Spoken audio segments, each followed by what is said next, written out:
Since the beginning of Berserk, we've been wondering just how it's possible to defeat godlike beings. The God Hand is one of the most overpowered groups of antagonists in manga history, and the reason for that is they don't have a physical existence. Like the Cenobites from Hellraiser that inspired them, they live in a completely different dimension, but unlike them, the God Hand doesn't have bodies. That's a major reason why Griffith has become a DEFCON 1 level threat, because technically speaking, nobody can touch him. When he gave his soul to the Abyss, his body became impervious to all mortal damage, but his body isn't just his anymore. In this video, we'll be exploring how Griffith's hybrid existence could prove to be his undoing, and how the Moonlight Boy could be responsible for it all. That said, without further ado, let's get into it. What we know about hybrids. Hybrids are extremely rare in Berserk, mostly because astral creatures don't show themselves so easily anymore. For 1,000 years, they've been fading into the background until finally they turned into actual myths and legends. We're sure that hybrids existed aplenty back when the physical and astral worlds were one and the same, but up until the Fantasia arc, that hasn't been the case for a long time, which makes hybrids immensely powerful. They're born when entities from the physical and astral worlds copulate, and such unions create entities with overwhelming authority over both domains. Hybrids have immense potential hidden within their mixed blood. The first proper hybrid we were introduced to was Yzma, the daughter of a human and a marrow. Even before she discovered she was a hybrid, Yzma was blessed with incredible sea legs because she could swim like a fish, but as soon as she learned her true nature and activated her abilities, she became part fish literally, because she now had a tail to help her swim. Yzma's instinctive grasp over her marrow powers is amazing, considering the fact that the only time we see her using them is her first time. To kick things off, she rescued Isidro from a rather deep fall into the ocean and shot back up like a flying fish, landing safely on the deck as if she'd been doing this for years. Then, she re-entered the ocean and joined up with her marrow mom and the rest of her tribe to sing a song that was powerful enough to help defeat the sea god. The sea god was an Emperor Ganishka level threat, especially when he entered his Shiva form, and Yzma had no prior experience using the marrow's singing ability, but she executed it perfectly on her first try, which hints at an immense potential for magic lying deep within her. This kind of thing wouldn't have been possible had she not lived by the ocean her entire life, and if she wasn't a hybrid. Fiction loves giving people power upgrades based on mixed bloodlines, and that's true for Berserk as well. The demon child was barely 2 years old during the Conviction arc when he spent nearly all of his life force trying to protect Casca. As a human fetus corrupted by a demonic seed, he wasn't conceived as a hybrid, but he was certainly born as one. When he popped out of Casca, the demon child could fit in your palm, but he rapidly grew into the size of a 2-year-old with some of the most disquieting disfigurations plaguing his body. He had tendrils for limbs, his head looked like a massive cancerous tumor, and he had a tail to top things off. But his power certainly couldn't be denied, because even before his birth, he managed to keep dead souls away from Casca, despite her possessing the brand of sacrifice. As a being that was corrupted by a God Hand member, one of the strongest manifestations of evil in this universe, the demon child took on aspects of their power. Soul manipulation is perfectly within the jurisdiction of the God Hand, who can summon the friggin' vortex of souls with a hand gesture. The demon child being able to do the same thing even before he's born proves that his existence is broken. This kid can traverse the depths of the astral world to find its parents every night of the full moon, and the deeper paths of the astral world are feared by even the most skilled magi in this world. Before the Conviction arc began, the child was able to interpret the causal current and warn Guts about what would happen to Casca in St. Albion if he didn't rush over to her, and during Casca's stay in St. Albion, the demon child exhibited powers that are frankly ludicrous. For over a month, he protected his mother from dead spirits, possessed corpses, demon flames, and everything in between, showing up right when Casca was in trouble and disappearing when the job was done. It's no exaggeration to say that 80% of the reason she stayed alive during that arc was this kid, and this kid could do things that even Guts couldn't. Protecting Casca from the bloody blobs of the incarnation ceremony without using fire is something only the demon child could have done, because it shares the God Hand's DNA. And a huge reason behind his accelerated growth rate and miraculous powers is his hybrid nature. Sadly, after protecting his mother from a barrage of quote-unquote holy flames being spit from the mouth of the biggest fanatic of the series, the demon child exhausted all of its life force. He might have been mighty impressive, but he was still just a child and not in full control of his powers. He spent everything he had to keep Casca safe, because the child instinctively wanted to protect its mother. The result was that the demon child child came within a hair's breadth of dying, and that's why hybrids are important to the series. Though they have immense power, they are vulnerable to death, because part of them will always be mortal. In Berserk, while human beings can be killed with weapons like swords and sabers, astral beings cannot. They can only be killed with weapons that are imbued with astral powers, or people who are interstitial by nature, like guts. But hybrids can be killed with traditional weapons, provided you can get close enough to them. As an added debuff, once a hybrid becomes a part of an astral plane, they become spiritually entangled with it, to the point of disappearing when the plane disappears. Yzma started out as this island girl whom the crew rescued from the sea god in solitude, but after reaching Elfhelm, she was accepted by its inhabitants. Due to her hybrid nature, she disappeared when Griffith and Zod destroyed the island's spirit tree, and that can potentially happen to the demon child as well if he spiritually identifies with a place. In fact, his comings and goings are closely tied to the lunar cycle, as is the case for most demonic entities in Berserk. So why are we talking about all these things that can happen to a hybrid? Well, we're doing it to point out the fact that despite their great powers, hybrids are vulnerable to a number of things, even more so than astral or physical beings. And whether he likes it or not, Griffith's fate is entangled with Berserk's most powerful hybrid. Why Moonlight Boy could be Griffith's undoing. Their hybrid nature makes them vulnerable. The incarnation ceremony was supposed to do one thing and one thing only: provide Griffith a vessel through which he could harness his godlike powers in the physical world. As a God Hand member, Griffith became an abstract concept and could only influence the world through the collective consciousness. Well, that's good for his goals because he now has the power to influence unconscious thought on a species-wide scale. It isn't good enough to help him become king. Griffith has always known that in order to fulfill his dream, he needs to be out there in the physical world, putting his face on stuff and erecting monuments that will immortalize his legacy. But he couldn't do that as long as he was a metaphysical being. The God Hand may have immense power, but most of that power can only be displayed within the astral world, and that world had been cut off from the physical world for centuries. So in order to affect the material world, Griffith needed a body of flesh with which he could operate freely. This would allow him to bring his invulnerability to the physical plane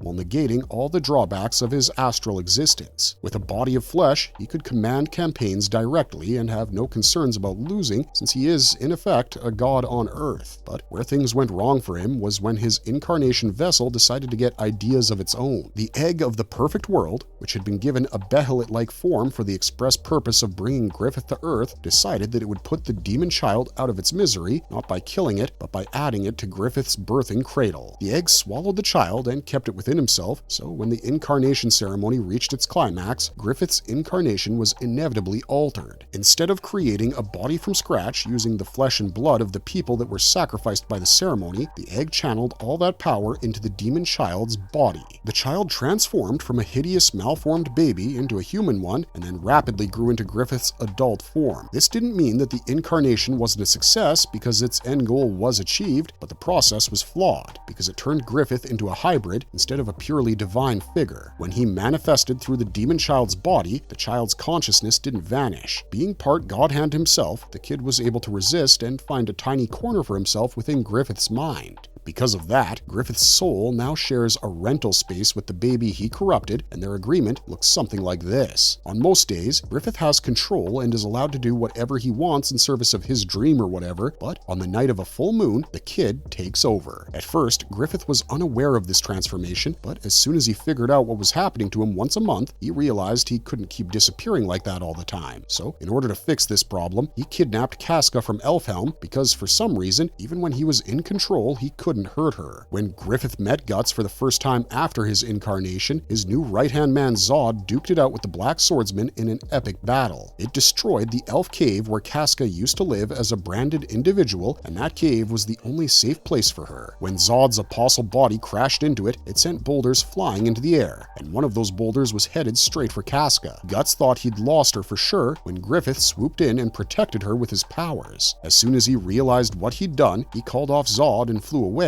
because he wasn't the person who protected her. The demon child's extreme desire to protect his mother made Griffith's body move involuntarily. And that is why hybrids are so important in the world of Berserk. Right now, Casca is probably the only person who's safe from Griffith in terms of physical harm because the child sharing his body simply won't allow it to happen. And because this kid shares soul space with the God Hand member, he also imparts unto him the many vulnerabilities of the hybrids of Berserk. When Griffith is in the driver's seat, he can't be touched because he's in full control of his God Hand powers. If anyone tries to attack him, they pass right through him because he can seemingly phase in and out of existence. That's understandable since God Hand members are fundamentally intangible, and Griffith might actually be sending his physical form into the astral world for those brief moments where he's untouchable. But his counterpart, aka the Moonlight Boy, has never shown such an ability because the Moonlight Boy is most likely vulnerable to all kinds of regular damage. Remember, this kid is a hybrid. This means that its power is greater than a human's or a demon's, but its vulnerabilities are twice as many as well. The Moonlight Boy has a set of powers that are completely different from Griffith's, and while those powers are impressive, they aren't as impressive as being able to pass through a hail of arrows. The Moonlight Boy can manipulate Ode, project his luminous body, and navigate the dragon path of the astral world. That last bit is something he could do as the demon child as well, but the former two are powers that are usually used by mages. When Guts and his crew are attacked by Pishacha the first time around, one of them closes in on the women and children, but the Moonlight Boy uses Ode manipulation to glare it away. On multiple occasions, this kid has used his luminous body to calm down Guts after he goes berserk, and in the battle with the Sea God, he saved Guts' life. The Moonlight Boy used his luminous body to guide the Black Swordsman out of the dying god's massive body, and that's something even a mage as skilled as Shirke wasn't able to do. At Elfhelm, the Moonlight Boy quickly became the ringleader of the gnomes and elves because his tranquil magnetic life force was just so damn powerful. But despite all that, there's no indication that he cannot be killed, which is the first way in which being a hybrid threatens Griffith's life. All anyone needs to do is figure out his full moon routine and then kill the baby that comes out of it. Granted, that won't be easy because said baby can do magic, but that baby is also mortal, which means one crossbow bolt from a well-placed archer is all it would take. We've already learned that his soul and Griffith's are inextricably linked from the instance where the latter involuntarily protected Casca, so taking the Moonlight Boy out would kill Griffith's soul as well, thus saving the world. The other way in which being a hybrid allows the Moonlight Boy to be Griffith's undoing is the system of real names that's in place in the astral world. Every astral creature we've met in this series has been lying to us because, in truth, their stated names aren't their actual names. Puck's soul name isn't Puck, Ivalira's soul name isn't Ivalira, and Yzma discovering her soul name was what allowed her to access her marrow powers in the first place. When she was about to tell Isidro what that name is, Ivalira shut her up and explained that astral creatures don't share soul names for a reason. If another person were to learn that name, they could use it to bind the astral creature to their will and manipulate them however they saw fit. The reason this applies to Griffith's situation is because, as far as we know, the Moonlight Boy doesn't have a name yet. In Yzma's case, her human name was given to her by her father, but her marrow name was given to her by her mother. However, the Moonlight Boy is unique in that both his parents are humans, and he's essentially a mutated being. This means that whatever name Casca gives him could end up becoming his soul name as well, and this name could prove to be the instant downfall of Griffith's ambitions. Let's say Casca calls the boy Chuck. It's a good name, so not only would he be bound to her whenever she called him Chuck, everyone who knows that his name is Chuck would be able to exercise control over him as well. And if that happened, a person could theoretically trap Griffith within the boy. They could say something like, "Chuck, don't let that shockingly attractive demon regain control of your body," and Griffith's soul could be trapped forever. This is possible because Chuck has a portion of the God Hand's power, which is sheer poetic irony if you ask us. The very child he tainted would now imprison him within itself for all eternity, or die taking him with it. Either way, the result would be the same, which is why rescuing Casca is such an important subject. If she's in the right hands at the right time, the entire endgame of Berserk could just be centered around a daycare. The Moonlight Boy won't attack her, and if she tells him to hold off Griffith forever, he'd give his life to do that. If he dies, so does Griffith, which is why the Falcon must now hate full moons. The fact that being a hybrid will eventually cause Griffith's downfall gives us a measure of satisfaction as well, because the Moonlight Boy / demon child didn't ask for his fate to be what it was. This child would have been a normal kid had Griffith not been so fond of clotted cream pies, so the corrupted defeating the corruptor acts as a nice full circle moment. In any case, the point of this video was to illustrate to you why the Moonlight Boy's hybrid nature could end up being Griffith's downfall, and we think we've done that sufficiently. From mortality to mentality to mobility, we've covered every base we wanted to cover. The rest depends on Studio Gaga, because this is just our opinion on something we think is criminally overlooked by the fandom. Having said that, thanks for sticking with us right to the end, because